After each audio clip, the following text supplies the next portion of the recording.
What's up guys, my name is Parul and you're watching Parul TV.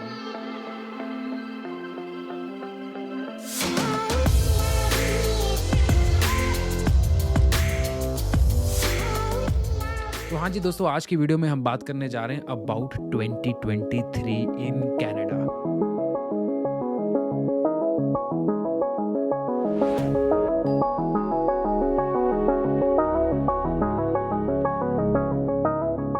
आपको YouTube पे हज़ारों videos मिल जाएंगी जिसमें लिखा हुआ है people are living Canada.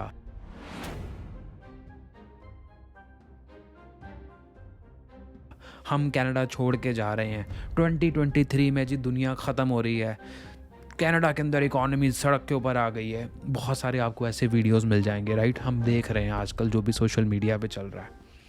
But आप मुझे सच्ची में एक बात बताओ, कितने लोगों को आप जानते हो जो कनाडा आए और वापस चले गए? ये जो पीपल लिविंग कनाडा हैं, ये कहाँ हैं? मैं किसी भी चैनल के ऊपर, किसी भी वीडियो के ऊपर चैलेंज या कमेंट नहीं कर रहा हूँ। यहाँ पर इकोनॉमिक सिचुएशन हिली हुई है, नो डाउट, लेकिन कहाँ नहीं हिली हुई? मुझे ये बताओ, किस कंट्री में नहीं हिली हुई? जो सिचुएशन है वार की, कोविड के बाद सप्लाई चेन इश्यूज आए हैं, चिप शॉर्टेजेस आए हैं, गाड़ियों के प्रोडक्शन, हर चीज़ के अंदर यहाँ पर पूरे वर्ल्ड के क्राइसिस जो हैं वो बढ़े हुए हैं। तो मेरे को तो नहीं पता भाई, मेरे सर्कल में या कोई मेरी फार नॉलेज में, अगर मेरे फॉलोअर्स भी अगर हम काउंट करें, इतने 100,000 लोगों में से मुझे किसी ने मैसेज करके नहीं किया कि भाई हम छोड़ के जा रहे हैं। आइए आज की वीडियो में उसके बारे में बात करते हैं कि 2023 में जो कैनेडियन लाइफ है, जो कैनेडियन गवर्नमेंट है, उसके लिए क्या चैलेंजेस हैं, ठीक है जी। और उसका इम्पैक्ट इमिग्रेंट्स के ऊपर कैसे है, जैसे जो लोग नए आ रहे हैं। क्योंकि पता क्या होता है, ऐसे कि नेगेटिव न्यूज़ जब मीडिया में आती है तो लोग सोचने लग जाते हैं, जजमेंट करने लग जाते हैं अपने डिसीजंस पे कि क्या मैं सही कर रहा हूँ भाई कनाडा जाके, या क्या मुझे जाना चाहिए। या कई लोगों ने जिन्होंने लोन्स लिए हुए हैं, उनकी नींद उड़ जाती है कि भाई हम 25, 30, 40 लाख रुपए लगा के अपना बच्चा बाहर भेज रहे हैं, या कोई अपनी हार्ड एंड मनी लगाकर यहाँ पर आ रहा है, तो क्या वो डिसीजन सही ले रहा है कि नहीं। और ये बिल्कुल बनता है इसके बारे में सोचना। और आज की वीडियो में जी मैं कुछ फैक्चुअल एनालिसिस करूंगा और कुछ रिपोर्ट्स को रेफ़र करूंगा जो कि मैंने इंटरनेट पे स्टडी करी है, और आपके साथ शेयर करूंगा ईजी शब्दों में, ताकि आपको भी पता चले कि क्या चल रहा है, ठीक है जी। तो जी मेरे हिसाब से कनाडा में लेबर क्राइसिस तो शुरू हो ही रहा है यूएस के साथ ही, क्योंकि आपको मालूम है कि यहाँ पर रिसेशन का दौर शुरू हो गया हुआ है, महंगाई बहुत बढ़ गई हुई है, जिसके कारण काफ़ी फील्ड्स हैं जिनमें जॉब्स लेना मुश्किल हो रहा है, या जिन लोगों के पास जॉब्स थी वो चली गई। ये है बैड साइड। लेकिन थोड़ा सा पीछे चलते हैं, 2022 में चलते हैं और कुछ नंबर्स को रेफ़र करते हैं, ठीक है। और उससे हमें पता चलेगा कि यहाँ पर अभी क्या सिचुएशन चल रही है इकोनॉमिकली, जॉब मार्केट के हिसाब से, और गवर्नमेंट के क्या चैलेंजेस है। Let's begin. सबसे पहले एक बात आपको बता दूं कि जो रीसेंट रिसर्च है उसके हिसाब से जो कनाडा है ना, वो पॉपुलेशन क्राइसिस में जा रहा है। इसका मतलब ये है कि लोग यहाँ पर ओल्ड हो रहे हैं, बूढ़े हो रहे हैं, लेकिन जो बर्थ रेट है वो बढ़ नहीं रहा है। अगर हम नंबर्स की बात करें तो नंबर्स हैं जी अराउंड 10.15 पर 1000 पीपल। 2022 का जो बर्थ रेट का नंबर है, यानी 10.5 बर्थ्स पर 1000 पीपल, विच इज़ लो। अब इसका मतलब ये है कि ये कम होता जा रहा है। इसका मतलब ये है कि जो कनाडा के अंदर लोग रह रहे हैं, बूढ़े इतने ज़्यादा होए जा रहे हैं कि जो बर्थ रेट है वो बढ़ नहीं रहा उस हिसाब से, जिसके कारण जो एजिंग पॉपुलेशन है, टैक्स पेयर बेस जो है, ऑब्वियसली जो यंग लोग होंगे काम करेंगे, वो गवर्नमेंट को टैक्स देंगे, वो सस्टेन नहीं कर पा रही है जो गवर्नमेंट है, तो वो गैप फुलफिल नहीं हो पा रहा। इसके लिए गवर्नमेंट क्या करती है? इमिग्रेशन। बड़ा सिंपल तरीका है, बोलते हैं कि भाई ज़्यादा से ज़्यादा लोग यहाँ पर आएंगे, काम करेंगे, टैक्स पे करेंगे, गवर्नमेंट के पास पैसा आएगा और सारा सिस्टम चलेगा। देखिए बहुत सारी कंट्रीज है दुनिया में जहाँ पर किसी फील्ड के स्किल्ड वर्कर्स की ज़रूरत होती है, लेकिन आपने देखा होगा कि कनाडा के अंदर तो हर तरीके के बंदे की ज़रूरत पड़ी हुई है। एक चीज़ आप ये भी नोट करके चलो, अगर यहाँ पर लोगों की ज़्यादा ज़रूरत नहीं होती, या फिर यहाँ पर कुछ बड़ा होने वाला होता है जिसके कारण सब लोग गरीबी में चले जाएंगे, तो वो इतने लोगों को क्यों इनवाइट करेंगे यहाँ पे। कनाडा की इकोनॉमी जो है इस टाइम पे ज़रूर हिली हुई है, मैं दोबारा रिपीट कर रहा हूँ, लेकिन लोगों की भी ज़रूरत है। क्योंकि अगर तो आप सुन रहे हो 10 में से 5 दोस्त आपके वापस आ रहे हैं, फिर समझ जाओ कि काम हो गया। लेकिन पंजाब में तो हम नॉर्मली सुन सकते हैं, क्योंकि हर किसी को ही कोई ना कोई जानता है। पंजाबी गुजराती तो सारे यहीं पे हैं, ठीक है ना। साउथ इंडियन भी सारे यहीं पे हैं, ईस्ट इंडियन, वेस्ट इंडियन। मुझे इंडिया का बंदा कोई वापस जाता हो नहीं दिख रहा। देखिए दोस्तों, जो दुनिया की बाकी कंट्रीज हैं, जैसे ऑस्ट्रेलिया है, न्यूजीलैंड है, यूनाइटेड स्टेट्स है, जब कोविड का टाइम आया था ना, इन्होंने अपने इमिग्रेशन प्रोग्राम्स बंद कर दिए थे, ठीक है। और उसके बाद भी अभी तक भी आधे प्रोग्राम शुरू नहीं हुए, स्मूथली नहीं चल रहे हैं।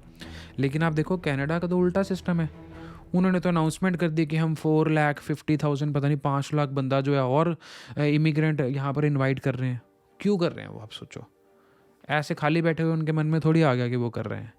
उनको लोगों की ज़रूरत है यहाँ पर उनको टैलेंट चाहिए, स्किल्स चाहिए। देखिए जो नंबर्स हैं ये इमिग्रेंट्स चाहिए कनाडा को, वो बहुत हाई हैं, ये अच्छी बात है। लेकिन अगर हम चैलेंज की बात करें तो इस टाइम पे जो कनाडा की गवर्नमेंट है उसका चैलेंज ये है कि इन नंबर्स को अकोमोडेट कैसे किया जाए। अब अगर तो स्टूडेंट्स जो हैं छोटे शहरों में एडमिशन लेंगे किसी ऐसे कॉलेज में जहाँ पर पॉपुलेशन कम है, बिजनेस एस्टैब्लिशमेंट्स कम है, वहाँ पर तो चैलेंज आ जाएगा। देखो वहाँ पर तो आप क्राइसिस में आ जाओगे। तो उससे बेटर ये है कि मैं ये सजेस्ट करूँगा स्टूडेंट्स को कि भाई अगर आप कनाडा 2023 में आ रहे हैं तो कोशिश कीजिए किसी बड़े शहर में आए, ताकि जहाँ पर बिजनेस एस्टैब्लिशमेंट्स हैं वो ज़्यादा हों। और अगर बिजनेसेस ज़्यादा होंगे तो ऑब्वियसली फिर part time jobs, full time jobs की जो अपॉर्चुनिटीज़ है वो भी ज़्यादा होगी। देखिए अब जो आईटी वाले बंदे हैं उनके लिए मैं ज़्यादा पुश नहीं करूँगा, क्योंकि उनको पता है कि पढ़ाई के बाद कहीं ना कहीं तो जॉब मिल ही जाएगी। लेकिन जो बाकी फील्ड वाले बंदे हैं मैं उनकी बात कर रहा हूँ, उनके लिए चैलेंज बढ़ सकता है। क्योंकि यहाँ पर सिस्टम अब थोड़ा सा, क्योंकि लोग बहुत ज़्यादा आ रहे हैं, परमानेंट रेजिडेंट्स भी बहुत इनविटेशन ओपन करके बुलाए जा रहे हैं, तो फिर जो टेम्परेरी वर्कर्स हैं जैसे स्टूडेंट्स हैं जिन्होंने पढ़कर आगे निकलना, उनके लिए थोड़ा सा चैलेंज बढ़ना शुरू हो गया है। लेकिन इतना चैलेंज नहीं हुआ कि लोग छोड़ के ही चले जाएँ। अब मुझे एक बात बताओ, बड़े लोग बोल रहे हैं कि बड़ी कॉम्पिटिटिव हो रही है जी कनाडा में लाइफ। कॉम्पिटिटिव कहाँ नहीं है। 5 साल पहले, 7 साल पहले कनाडा के अंदर जब मैं आया था यहाँ पे, मैं वैसे मुझे हो गए 8-9 साल हो गए, लेकिन अगर हम 10 साल पहले की भी बात करें तब हाँ ऐसा बोला जाता था कि कनाडा जो भी बंदा आएगा पढ़ते सारी उसकी जॉब लग जाएगी। तो ये सिस्टम उस टाइम के बाद आप ये भी तो देखो चेंज कितना हो गया है, कितने सारे स्टूडेंट्स यहाँ पर आ रहे हैं। कॉम्पिटिशन अगर इंडिया में है तो यहाँ भी है, बट मैं आपको एक बात सच्ची बता दूँ, यहाँ पर कॉम्पिटिशन फिर कम है। कनाडा की पॉपुलेशन है अराउंड 40 मिलियन के करीब। अरे इतनी तो हमारी उत्तर प्रदेश की पॉपुलेशन है। और इंडिया बड़ा कितना है, कितने बिलियन, अब वहाँ पर चाइना को सरपास करने लगे हैं। तो वहाँ पे तो फिर आप compete कर रहे हो कितने 100 मिलियन लोगों के साथ, तो यहाँ पर उस हिसाब से आप कम लोगों के साथ ही compete करोगे। तो चैलेंज को लेके अपना डिसीजन चेंज मत करो, या जो लोगों ने पैसा डाल दिया हुआ है, इन्वेस्टमेंट डाल दी हुई है, अपने आप को डाउट मत करो, या अपने बच्चे के फ्यूचर के लिए ये मत सोचो कि भाई यहाँ पर भेज के काम ख़राब हो जाएगा। देखिए आप बड़े तरीके के एजेंट से भी मिल सकते हैं जो आपको मिसगाइड कर सकते हैं, किसी गलत कॉलेज में भेज सकते हैं जहाँ पर उनको कमीशन का कट ज़्यादा मिलता है। या फिर यूट्यूब पर आजकल तो यूट्यूबर्स ही ऐसे बन चुके हुए हैं कि वो एडमिशनें करवा रहे हैं लोगों की ऐसे XYZ कॉलेजेस के अंदर, जहाँ पर उनको मोटी कमीशनें मिल रही हैं। तो उस चीज़ में मैं आपकी हेल्प नहीं कर सकता। उस चीज़ में आपको एनालिसिस करना पड़ेगा कि आप कहाँ जा रहे हैं, क्यों जा रहे हैं, और वहाँ पर क्या अपॉर्चुनिटीज़ है, थोड़ा सा एनालिसिस करो। लेकिन अगर हम गवर्नमेंट लेवल के ऊपर बात करें तो यहाँ पर क्राइसिस हर फील्ड में थोड़ा थोड़ा चल रहा है, लेकिन इसका मतलब ये नहीं कि वो चलता ही रहेगा। By the time your education will be over, वो क्राइसिस ऑलमोस्ट न्यूट्रलाइज हो चुका होगा।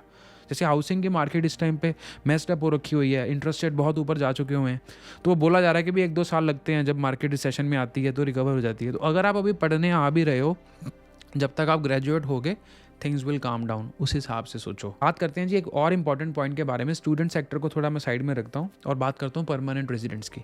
अब जो लोग इंडिया में जैसे मान लो रेगुलेटेड प्रोफेशंस के अंदर हैं, जैसे डॉक्टर, हेल्थ केयर के अंदर है, या किसी ऐसे ही फील्ड में जिसके अंदर आपको बहुत सारे रेगुलेटरी रिक्वायरमेंट्स हैं, उनके लिए कनाडा में चैलेंज है, और पहले था और अब और ज़्यादा हो जाएगा।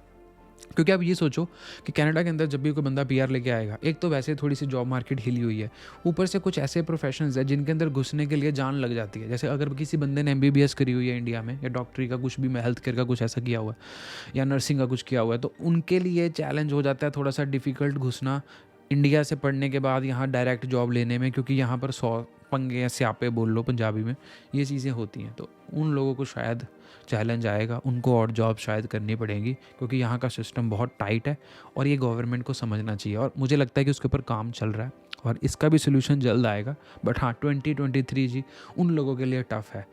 हाँ लेकिन उन लोगों के लिए ज़रूर चैलेंज हो सकता है, उन स्टूडेंट्स के लिए चैलेंज हो सकता है जो एक लो रैंकिंग कॉलेज के अंदर आएँ, एक छोटे रिमोट प्रोविंस में आ जाएं जहाँ पर कोई काम भी ना हो, पढ़ाई की बाद में पढ़ाई के कोई वैल्यू ना हो, और जो पढ़ाई करी है उसमें कुछ उन्होंने सीखा ना हो।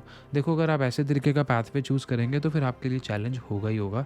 तो प्लीज़ अपना जो डिसीजन है वो सोच समझ के लो, बड़े शहर में जाओ। मेरे हिसाब से तो यही है 2023 का आपका जो फोकस होना चाहिए, ताकि आपकी पार्ट टाइम अपॉर्चुनिटीज़ बनी रहें और आपको बड़े शहर का एक्सपोजर मिल जाए। अगर आप आईटी में तो फिर अगेन बड़े में जाओ छोटे में जाओ फ़र्क नहीं पड़ता, लेकिन हाँ ऑब्वियसली ये हमेशा चेक करके जाना कि जिस जगह जा रहे हो वहाँ पर कितनी जॉब्स हैं, जिस पढ़ाई की आप बात कर रहे हो, जिसको कंसिडर कर रहे हो, उसके बाद आगे का प्लान थोड़ा सा बनाओ, थोड़ा सा एडवांस में चलो तो आपको फ़ायदा रहेगा। कनाडा की जो इमिग्रेशन सिस्टम की नेगेटिव वाइब है वो इसलिए ज़रूर चल रही है क्योंकि यहाँ पर इमिग्रेशन का बैकलॉग बहुत बढ़ गया हुआ है और यहाँ पर फाइलें प्रोसेस नहीं हो रही हैं, डिलेज आ रही हैं लोगों के, क्योंकि यहाँ पर उनके पास इतना स्टाफ नहीं है। तो गवर्नमेंट थोड़ी सी इस टाइम पे हिली हुई है जिसके कारण आप ये सारी नेगेटिव न्यूज़ देख रहे हैं। लेकिन that's not end of the world. अगर आप फोकस्ड हैं अपने प्रोफेशनल करियर को लेके या फिर अपनी इमिग्रेशन माइग्रेशन आप करना चाहते हैं, इंडिया से यहाँ आकर सेटल होना चाहते हैं, तो there are still some ways that you can struggle for some time. हाँ, ये हो सकता है कि शायद आपकी जॉब 2-3 महीने लेट लगे बट लग जाएगी, ये गारंटी है, मिलेगी ज़रूर। अगर आप में स्किल्स हैं, आप में डिटर्मिनेशन है, आपकी तैयारी है, आपको जॉब मिल जाएगी। तो मेरा इस वीडियो को ज़्यादा लंबा खींचने का कोई प्लान नहीं है। एंड में मैं यही बोलना चाहूँगा कि देखिए, एक्सप्रेस एंट्री सिस्टम भी है उन लोगों के लिए जो स्किल्ड प्रोफेशनल्स हैं, उनके पॉइंट्स पूरे होंगे वो यहाँ पर आ जाएंगे, ठीक है। लेकिन जो स्टूडेंट्स हैं उनके लिए तो भाई ये 2 स्टेप प्रोग्राम ही है कि पहले वो यहाँ पर आएँ, पढ़ें, स्किल्स लें और उसके बाद जॉब करें, ठीक है जी। तो स्टूडेंट वाला पैथ मुझे ज़्यादा चैलेंजिंग नहीं लग रहा अभी के लिए। स्किल्ड वर्कर्स जो हैं उनके लिए थोड़ा सा लग रहा है, लेकिन उन्होंने अगर सीटें ओपन करी हैं तो फिर 5 लाख बंदा भी वो इनवाइट कर रहे हैं, तो कुछ सोच के ही करी होंगी। तो हाँ, उसमें आपको थोड़ा सा प्लान ऐड करना चाहिए और देखना चाहिए कि आप कहाँ जा रहे हो, ताकि जो आपके स्किल्स है उसकी वैल्यू आपको बढ़ जाए, ताकि आपको और जॉब्स ना करनी पड़े। बट इन दैट जॉब्स तो आपको मिलेंगी ही मिलेंगी, प्लस आपकी जो एम्प्लॉयमेंट इंश्योरेंस भी होगी वो भी किक इन करके आपको पे कर सकती है कल को अगर बातें ऊपर नीचे हो जाएँ। जैसे कनाडा के अंदर जब कोविड आया था, हर किसी को $2,000 मिले थे भाई। एवरीवन गॉट $500 पर वीक, महीने का 2,000 हर किसी को मिला है। अगर घर में 4 बंदे हैं तो $8,000 मिले। तो गवर्नमेंट यहाँ पर बैकअप कर लेती है थोड़ा बहुत। हाँ, ये है, डिपेंड करता है आपके लाइफस्टाइल क्या है, गोल्स क्या है, but overall it is not going to be a bad decision to come to Canada in 2023। Please थोड़ी जो नेगेटिव न्यूज़ है उससे थोड़ा दूर रहो। बाकी ये थी मेरी आज की वीडियो। इंस्टाग्राम पे फॉलो कर लो, इंस्टाग्राम आईडी है @connectparul। वहाँ पर मैं रोज़ की रोज़ एक रील डालता हूँ इन्फॉर्मेटिव, तो आपको वहाँ पर लेटेस्ट डिटेल्स मिलती रहेंगी। प्लस हर वीकेंड पे हमारा कहीं ना कहीं लाइव होता है, तो वहाँ पर भी आप मुझसे पूछ सकते हैं सारे सवाल। अगर आप मेरे साथ 1-on-1 बात करना चाहते हैं, if you are planning to come to Canada और you are planning to migrate to Canada, you can do that by going on my website. My website is www.parul.tv। वहाँ पर आओ, बातें करते हैं, जूम कॉल बुक करो, video call, full to मज़े से बात करेंगे। बाकी अगर आप मॉन्ट्रियल आ रहे हैं, आपको रहने के लिए जगह नहीं मिल रही है, मेरे साथ रह सकते हैं मेरे घर में with home away from home service. Booking कर सकते हैं www.parul.tv पर जाकर। बाकी यही थी जी आज की वीडियो। मिलते हैं next week with another vlog. Till then keep watching Parul TV.